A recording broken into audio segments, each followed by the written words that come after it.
اس دوران ہلکی ہلکی بوندا باندی شروع ہو چکی تھی۔ 1 گھنٹے کا سفر اس پرانی لاری نے 2.5 گھنٹے میں طے کیا اور آخر گنٹور پہنچ گئی۔ عمران یہاں پہلے بار آیا تھا۔ ہاشم خان اور مراد خان اس چھوٹے سے ساحلی شہر سے اچھی طرح واقف تھے۔ گنٹور میں تیز بارش ہو رہی تھی۔ وہ لاری اڈے پر ہی رکے رہے۔ وہیں انہوں نے ایک وشنو ہوٹل میں دوپہر کا کھانا کھایا۔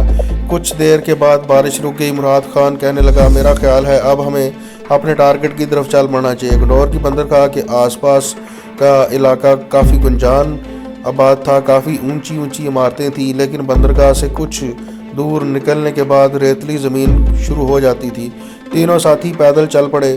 انہوں نے جیبوں میں ہاتھ دے رکھے تھے اور ایسے جا رہے تھے جیسے اس علاقے کی سیر کرنے کو آئے ہوں، تاکہ کسی کو شک وغیرہ نہ پڑ سکے۔ وہ آپس میں ہنس ہنس کر باتیں بھی کر رہے تھے۔ ہاشم خان کہنے لگا، ہمیں پرانے لائٹ ہاؤس کی طرف نہیں جانا چاہیے، ادھر فوجی پہرا دے رہے ہوں گے اور ممکن ہے کہ انٹیلیجنس والے بھی دیہاتیوں کے بیس میں گھوم رہے ہوں۔ مراد خان بولا، اس کی تم فکر نہ کرو، ہم لائٹ ہاؤس والے علاقے سے ہٹ کر چلیں گے، یہ سارا علاقہ میرا دیکھا ہوا ہے۔ چلتے چلتے وہ بندرگاہ کے جنوب میں کافی دور نکل آئے۔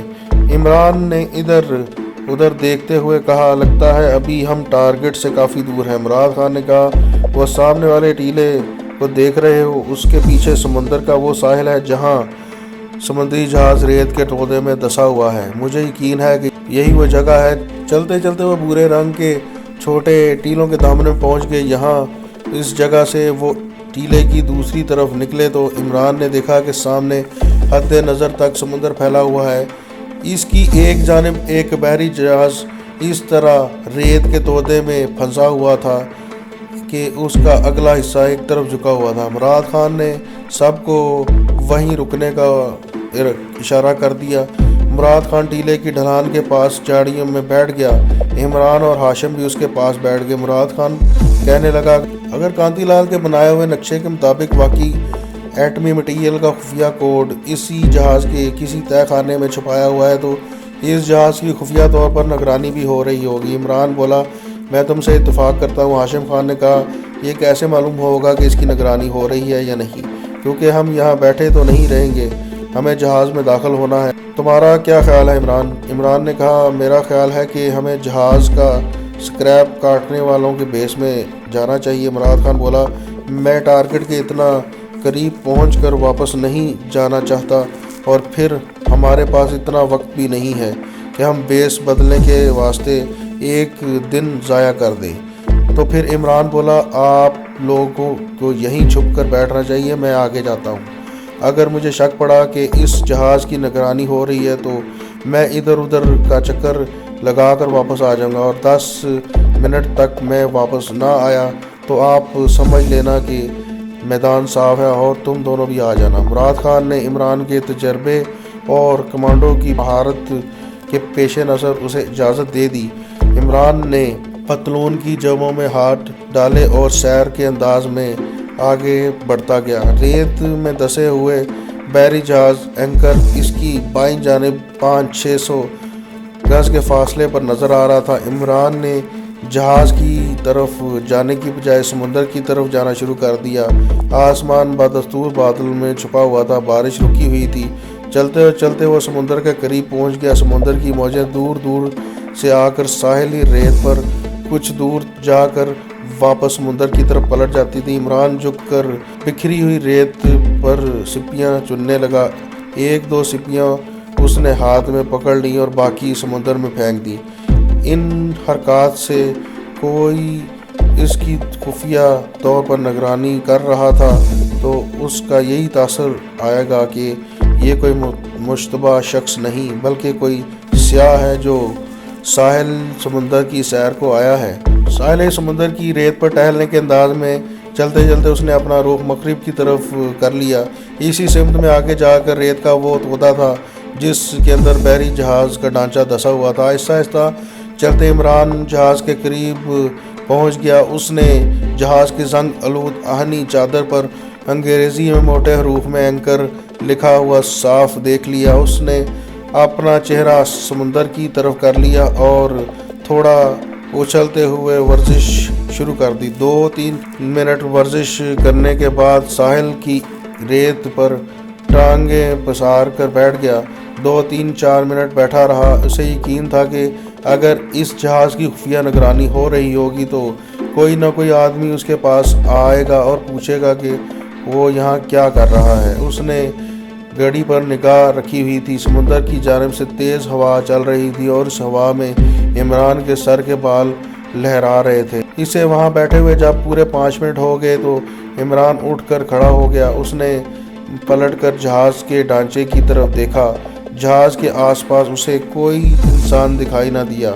سمندر کا ساحل دور دور تک ویران تھا۔ عمران کو کچھ یقین سا آ گیا کہ اس جہاز کی نگرانی نہیں کی جا رہی، اور اس کی وجہ یہی تھی کہ کانتی لال نے کسی کو بھی نہیں بتایا تھا کہ اس نے ایٹمی مٹیریل کا خفیہ کوڈ نمبر اس تباہ شدہ ڈھانچے کے کسی حصے میں چھپا رکھا ہے۔ اگر اس نے اپنے کسی متعلقہ افسر کو یہ بتا دیا ہوتا تو پھر خفیہ پولیس اس جگہ کی نگرانی ضرور کر رہی ہوتی، مگر وہاں ایسی کوئی بات نہیں تھی۔ جہاز پر سے جہاز کو توڑنے والے اس کا کافی حصہ اتار کر لے جا چکے تھے۔ عمران نے قریب جا کر دیکھا۔ جہاز کے کھلے ہوئے حصے کے اندر دائیں جانب لوہے کی ایک گھومتی سیڑھی اوپر ڈیک یعنی عرصے تک چلی جاتی تھی۔ جہاز خالی پڑا ہوا تھا اور اس پر ایک عجیب سا عصبی سناٹا چھایا ہوا تھا۔ 10 منٹ گزر کے مراد خان اور ہاشم خان ٹیلے کی اوٹ میں بیٹھے عمران کی واپسی کا انتظار کر رہے تھے۔ جب 10 منٹ گزر گئے بلکہ 2 منٹ اوپر ہو گئے اور عمران واپس نہ آیا تو وہ سمجھ گئے کہ آگے کوئی خطرہ نہیں ہے۔ وہ ٹیلے کی اوٹ سے نکلے اور آہستہ آہستہ جہاز کی سمت بڑھے۔ عمران جہاز کی آئینی دیوار کے ساتھ کھڑا انہی کی طرف دیکھ رہا تھا۔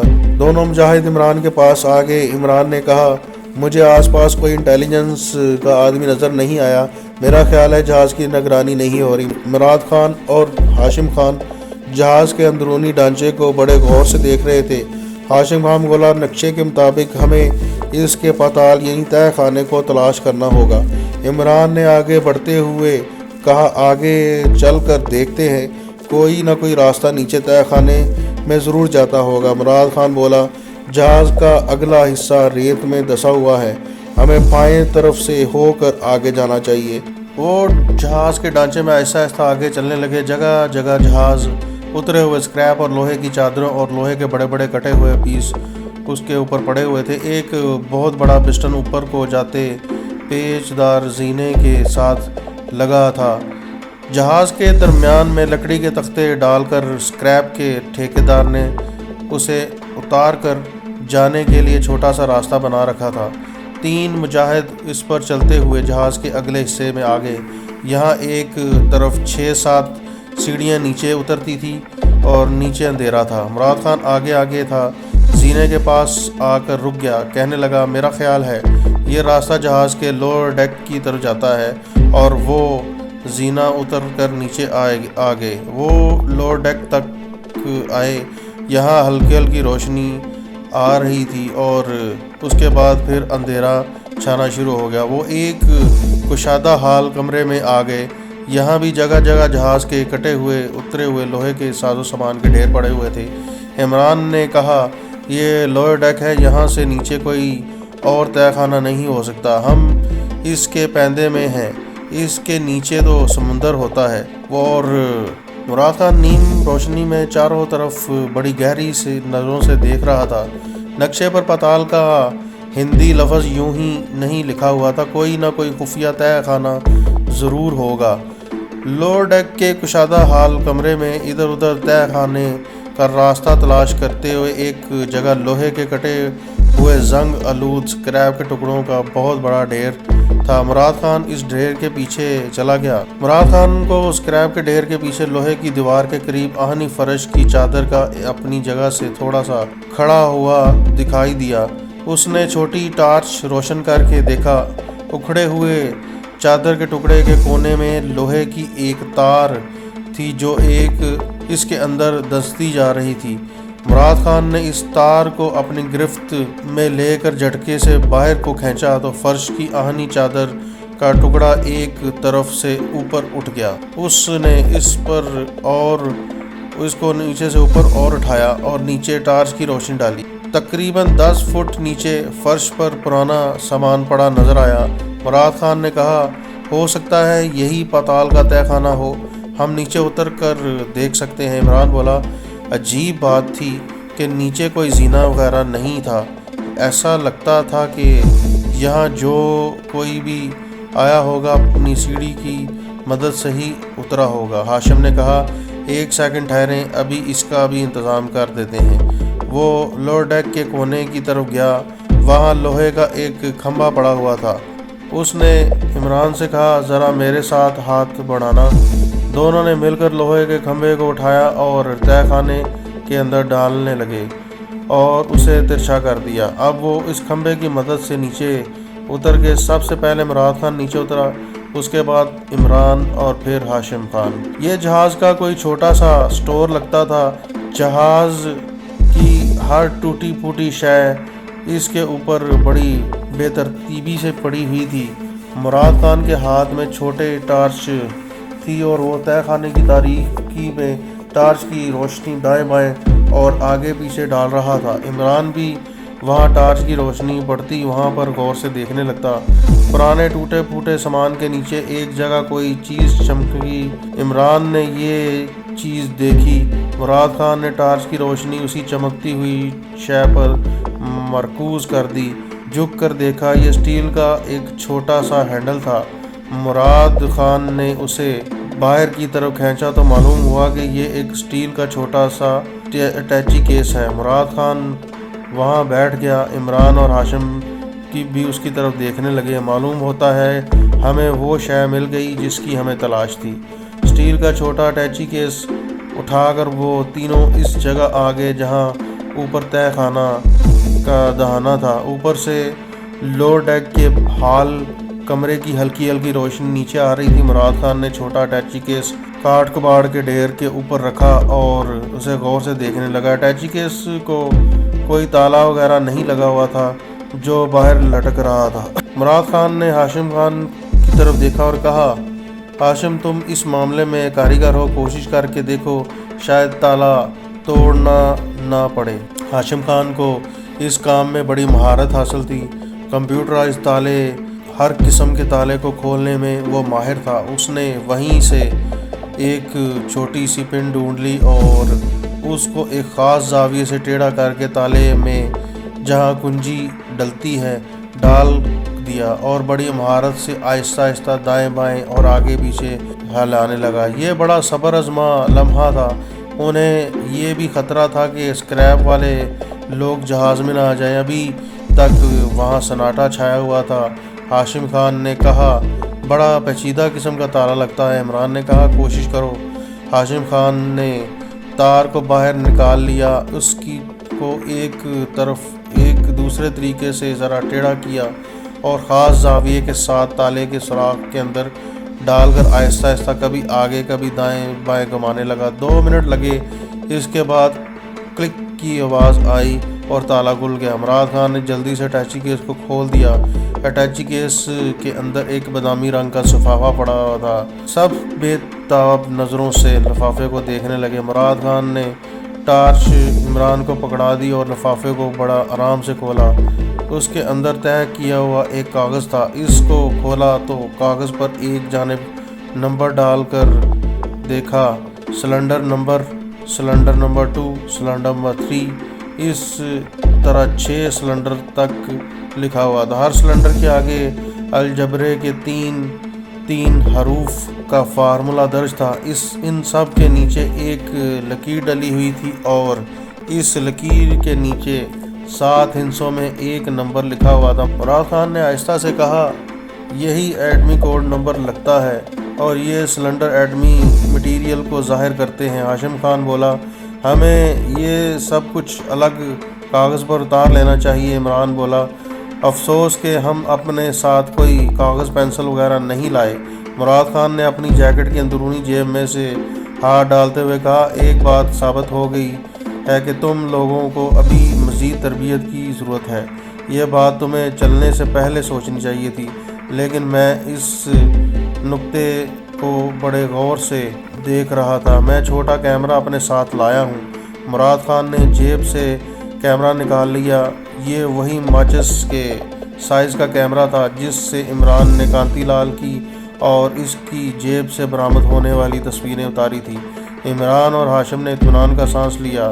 مراد نے کیمرے میں لفافے سے نکالے ہوئے کاغذ کو فوکس کیا اور فلیش کی چمکدار 3 4 6 تصویریں لے لیں۔ اس کے بعد اس نے کاغذ کو بڑی احتیاط کے ساتھ لفافے میں ڈال کر لفافے کو اسی طرح بند کر کے اٹیچی کیس میں واپس اسی جگہ پر رکھ دیا جہاں سے اس نے نکالا تھا۔ اٹیچی کیس کا سٹیل کا چھوٹا سا ہینڈل اسی طرح ذرا باہر کو نکال کر رکھ دیا۔ مراد خان بولا، خدا کرے کہ یہی ایٹمی مٹیریل کا خفیہ کوڈ نمبر ہو۔ تینوں مجاہد کھمبے کی مدد سے تہہ خانے سے باہر نکلے۔ باہر آ کر ہاشم اور عمران نے بڑے آرام سے لوہے کے کھمبے کو اوپر کھینچا اور جس جگہ سے اسے اٹھایا تھا اسی جگہ پر واپس رکھ دیا۔ مراد خان تہہ خانے کے اوپر فرش کی اٹھائی ہوئی آہنی دیوار اسی پوزیشن میں اچھی طرح سے کر گئے اور اس کی تاروں کو اندر کی طرف کر دیا۔ 6-7 سیکنڈ تک وہ اس جگہ کو غور سے دیکھتا رہا۔ پھر اس نے عمران سے پوچھا، کیا خیال ہے عمران، اگر کانتی لال یہاں آیا تو اسے کسی قسم کا شک تو نہیں ہوگا کہ تہہ خانے میں کوئی دوسرا شخص داخل ہوا تھا؟ عمران نے دونوں ہاتھوں سے فرش کی آہنی دیوار چادر کو اچھی طرح سے جماتے ہوئے کہا، میرا خیال ہے تہہ خانے کی چادر بالکل پہلی پوزیشن میں آ گئی ہے۔ مراد خان بولا، اب چلو واپس چلتے ہیں۔ وہ لوور ڈیک کے کشادہ حال کمرے میں سے بڑی احتیاط سے چلتے ہوئے پیچ دار زینے کی طرف بڑھے۔ زینے پر چڑھ کر وہ جہاز کے اوپر والے حصے میں آ گئے۔ اوپر آتے ہی مراد خان نے کہا، ایک ایک کر کے 15-15 سیکنڈ کا وقفہ ڈال کر باہر نکلو۔ انہوں نے ایسا ہی کیا۔ سب سے پہلے عمران جہاز سے باہر نکلا اور جس طرف ٹیلا تھا وہاں کی طرف چل پڑا۔ اس کے 15 سیکنڈ کے بعد ہاشم خان اور آخر میں مراد خان باہر نکلا۔ تینوں الگ الگ چلتے جہاز سے کچھ فاصلے پر جو پتھریلا ٹیلا تھا اس طرف چل پڑے اور جا کر بیٹھ گئے۔